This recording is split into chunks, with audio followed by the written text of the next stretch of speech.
So hello everyone and welcome to physical education India. आज इस video में हम लोग अपने क्लास 12th के चैप्टर नंबर 5 यानी कि स्पोर्ट्स एंड न्यूट्रिशन को स्टार्ट करने वाले हैं, जिसमें आज हम अपना पहला टॉपिक पढ़ेंगे, concept of balance diet and nutrition. बहुत ही छोटा सा टॉपिक है, लेकिन इसमें जो चीजें हैं वो आपको एग्जाम में बहुत अच्छी तरीके से पूछी जाएंगी और आपको इनकी जो कॉन्सेप्ट है वो क्लियर होना चाहिए ताकि आप अपने आंसर को बहुत बेहतरीन तरीके से रिप्रेजेंट कर पाओ।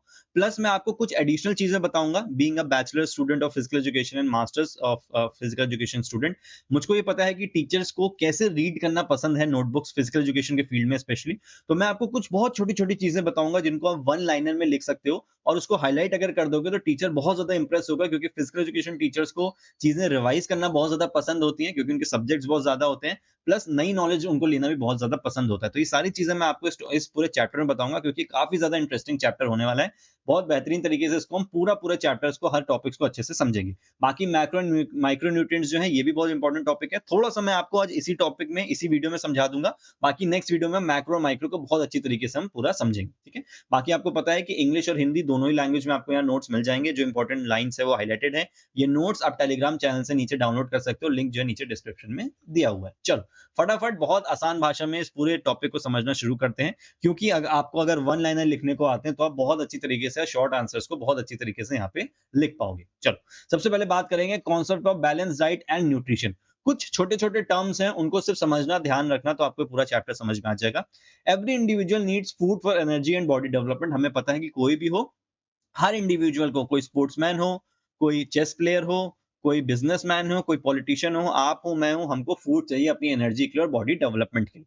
Food consumed by an individual is known as diet. अब यहाँ पे बैलेंस डाइट की बात नहीं हो रही है, यहाँ पे बात हो रही है सिर्फ और सिर्फ किसकी? डाइट की। यानी कि हम कोई भी फूड कंज्यूम कर रहे हैं उसको हम क्या बोलेंगे कि ये हमारी डाइट है, ठीक है।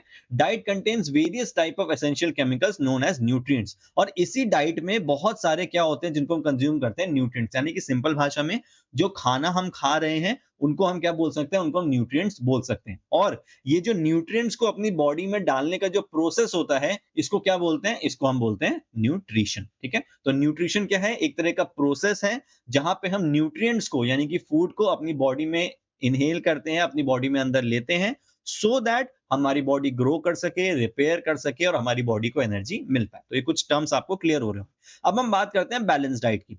अब बैलेंस वर्ड से समझ में आ रहा होगा, डाइट आपको पता है क्या होती है, कि जो चीजें हम खाते हैं। बैलेंस डाइट का क्या मतलब हो गया? कि हर चीजों को बैलेंस में रख के, यानी कि संतुलित करके अपनी बॉडी में डालना, कि जितनी हमें जरूरत है उतनी वो चीजें हमें खानी चाहिए। अब balance diet is one that contains all necessary nutrients, सारे nutrients in adequate amount for growth and body maintenance. अब ये जो न्यूट्रिएंट्स होते हैं ना, अब देखो ये हमारा नेक्स्ट टॉपिक भी है, थोड़ा सा मैं आपको अभी समझा देता हूं। एक होते हैं मैक्रो और एक होते हैं हमारे माइक्रो, ठीक है। जनरली हम जब अपने डाइट की बात करते हैं तो हम बात करते हैं मैक्रो न्यूट्रिएंट्स की, जिसमें सबसे पहले आता है हमारा कार्बोहाइड्रेट्स। मैं यहाँ पे कार्ब्स लिख दे रहा हूं, समझ जाना, कार्बोहाइड्रेट्स। दूसरा होता है हमारा प्रोटीन, ठीक है, ये टर्म भी आप सबने सुना होगा। और तीसरा होता है हमारा फैट्स, ठीक है। और माइक्रो में हमारे आते हैं विटामिन और आते हैं हमारे मिनरल्स। तो ये जो होते हैं विटामिन और मिनरल्स, ये हमें बहुत कम मात्रा में चाहिए होता है, इसीलिए हम इसको क्या बोलते हैं? Micro nutrients. मैक्रो न्यूट्रिएंट्स जो कि हमारे कार्बोहाइड्रेट्स, प्रोटीन्स और फैट्स हैं, ये हमें ज्यादा मात्रा में चाहिए होते हैं, इसलिए हम इसको मैक्रो न्यूट्रिएंट्स बोलते हैं।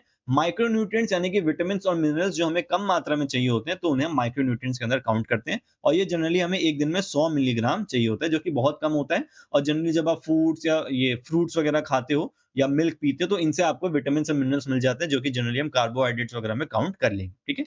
चलो अब हम बात करते हैं आगे।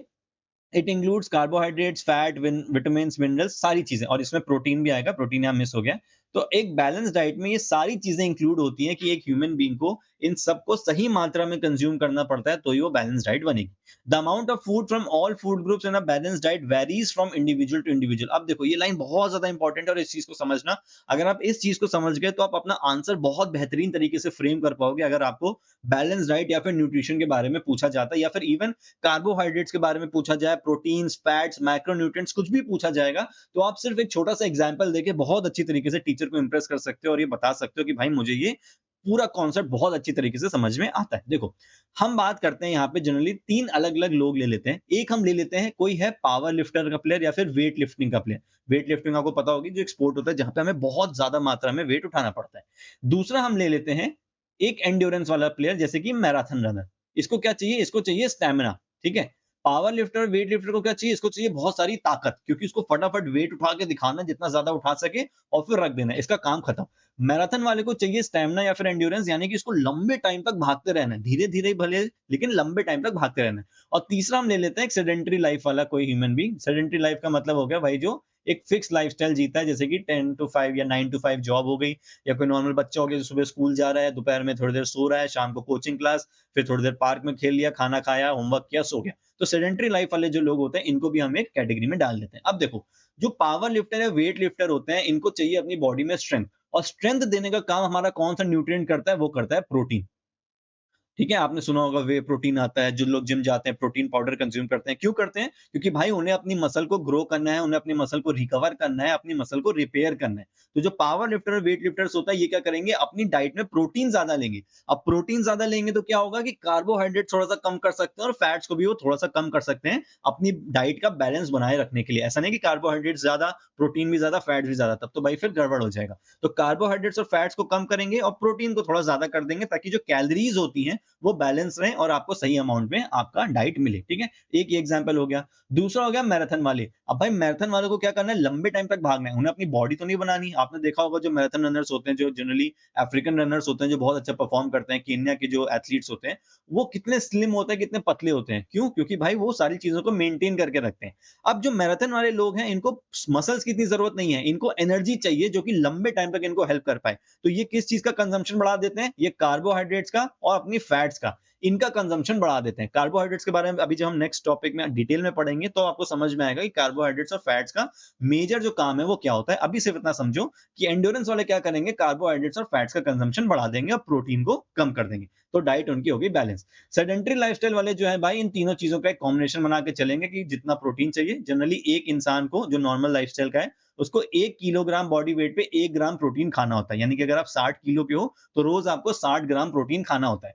पावर लिफ्टर, वेट लिफ्टर इसी को इंटू 2 कर सकते हैं, यानी कि 1 किलोग्राम पे 2 ग्राम प्रोटीन। अगर 60 किलोग्राम का कोई वेट लिफ्टर है, तो वो 120 ग्राम प्रोटीन रोज खाएगा, या फिर उससे ज्यादा भी हो सकता है, डिपेंड करेगा कि उसकी ट्रेनिंग कैसी है। इसी तरीके से आपकी जो डाइट है वो हर अलग अलग कैटेगरी में डिवाइड होती है। आई होप आप इस चीज को समझ पा रहे होगे। अब अगर टॉपिक लिखने को आए, एक बढ़िया सा एग्जांपल दे देना वेट लिफ्टर का, कि भाई इनको प्रोटीन ज्यादा चाहिए होता है। अभी मैं आपको नेक्स्ट वीडियोस में कुछ वो भी बताऊंगा, रेशियो वगैरह वो सब मेंशन करते हैं। ठीक है, चलो आ जाते हैं फटाफट अगले पार्ट पे। हिंदी में भी आप इसको रीड कर सकते हो, देख सकते हो, ये सारे हमारे फूड आइटम्स हैं, अलग अलग जो होते हैं। अब essential for a balance diet are, क्यों ये भाई जरूरी है?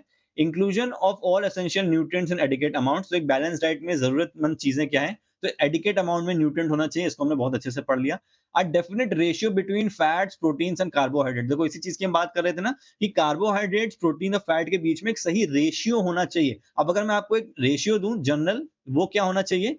कार्बोहाइड्रेट्स का, प्रोटीन्स का और फैट्स का जो रेशियो हमारी बॉडी में जाना चाहिए फूड का, वो होता है 3:1:1। इसको नोट कर लो। अगर सिर्फ इतना लिख के ना इसको हाईलाइट कर दोगे ना अगर आप अपने पेपर में, तो टीचर आपसे इतना ज्यादा इंप्रेस हो जाएगा कि भाई इस बच्चे को इतना भी पता है कि नॉर्मल ह्यूमन बीइंग में कार्बोहाइड्रेट्स, प्रोटीन्स और फैट्स का जो रेशियो होता है वो 3:1:1 का होता है। अगर परसेंटेज में लिखना चाहो तो आप इसको लिख सकते हो, कार्बोहाइड्रेट्स को 45% टू 65%, प्रोटीन आप लिख सकते हो अराउंड 15% टू 25%, और फैट आप लिख सकते हो 10% टू 25%। अब ये डिपेंड करता है कैटेगरी वाइज, जो हमने ऊपर बात करी थी कि किसको किस चीज की कितनी ज्यादा जरूरत पड़ती है। ठीक है, तो ये अगर आप वहां लिख दोगे तो आपको बड़े अच्छे मार्क्स मिलेंगे, टीचर तो एकदम दिल खुश हो जाएगा उसका। चलो कॉन्सेप्ट ऑफ न्यूट्रिशन देख लेते हैं। न्यूट्रिशन क्या, हमने बात कर ली। न्यूट्रिशन एक प्रोसेस है जो कि हमें फूड इनहेल करने में या एसिमुलेट करने में हेल्प करता है, जिससे हमारी ग्रोथ होती है, रिकवरी होती है, एनर्जी मिलती है।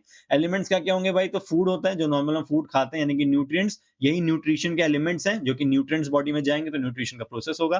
फंक्शन क्या होता है भाई? एब्जॉर्ब करता है हमारे टिश्यूज में, हमारे ऑर्गन्स में, बॉडीली जो भी फंक्शंस हमारे होते हैं उसमें हेल्प करेगा। प्रोसेस, मेटाबॉलिज्म का प्रोसेस होता है पूरा। सबसे पहले मेटाबॉलिज्म होगा, उसके बाद फिर धीरे धीरे जिस भी पार्ट को हमारी एनर्जी चाहिए होगी वो एनर्जी हमें मिलने लगेगी। ठीक है, मेटाबॉलिज्म भी दो तरह का होगा, एक कैटाबॉलिज्म, एक एनाबॉलिज्म। लिख देना तो मजा आ जाएगी भाई। कैटाबॉलिज्म जहां पे आपके न्यूट्रिएंट्स टूटते हैं पहले, ताकि वो टूट के अलग अलग पार्ट में जा सके, और फिर एनाबॉलिज्म वही न्यूट्रिएंट जो टूटे हुए हैं उनको वापस जोड़ा जाता है ताकि वो आपको एनर्जी दे सके। लिख देना तो भाई बड़े मस्त मार्क्स आ जाएंगे आपके। फिर हम बात करते हैं स्पोर्ट्स न्यूट्रिशन की। तो भाई स्पोर्ट न्यूट्रिशन कुछ नहीं होता। अभी जो मैंने आपको पूरी स्टोरी ऊपर सुनाई ना, कि वेट लिफ्टर का इतना, एंड्योरेंस वाले का इतना, कोई मानो नॉर्मल स्पोर्ट वाला है, क्रिकेट का है, हॉकी का है, फुटबॉल का है, भाई जिनको स्ट्रेंथ भी चाहिए, जिनको एंड्योरेंस भी चाहिए, तो वो उस तरीके से अपनी डाइट बनाएँगे जहाँ प्रोटीन को भी ज़्यादा रखेंगे और कार्बोहाइड्रेट्स को भी उसी मात्रा में रखेंगे, ठीक है? तो इस तरीके से पूरा डिवीज़न होता है।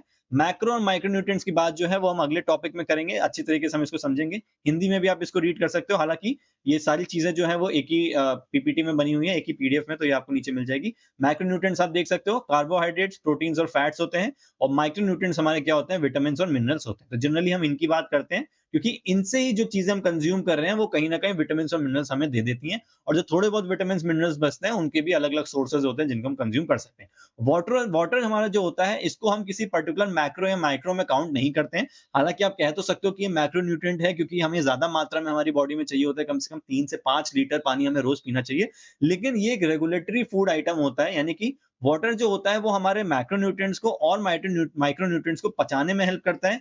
प्लस वाटर के बहुत सारे काम होते हैं हमारी बॉडी में और ये साथ में कोई एनर्जी नहीं देता और कोई कैलोरीज नहीं देता। इसीलिए हम इसको किसी तरह के न्यूट्रिएंट के अंदर काउंट नहीं करते हैं। जबकि वाटर सबसे ज़्यादा इंपॉर्टेंट है अगर हमें अपने खाने को पचाना है। ठीक है? चलो, बाकी मैक्रो और माइक्रो न्यूट्रिएंट्स की जो बात है वो हम नेक्स्ट टॉपिक में करेंगे। आई होप आपको ये चीज़ें समझ में आई होंगी। कोई डाउट है तो कमेंट कर सकते हो और अगर आपको कोई फीडबैक है तो आप वो भी कमेंट में लिख सकते हो। Thank you so much for watching this video.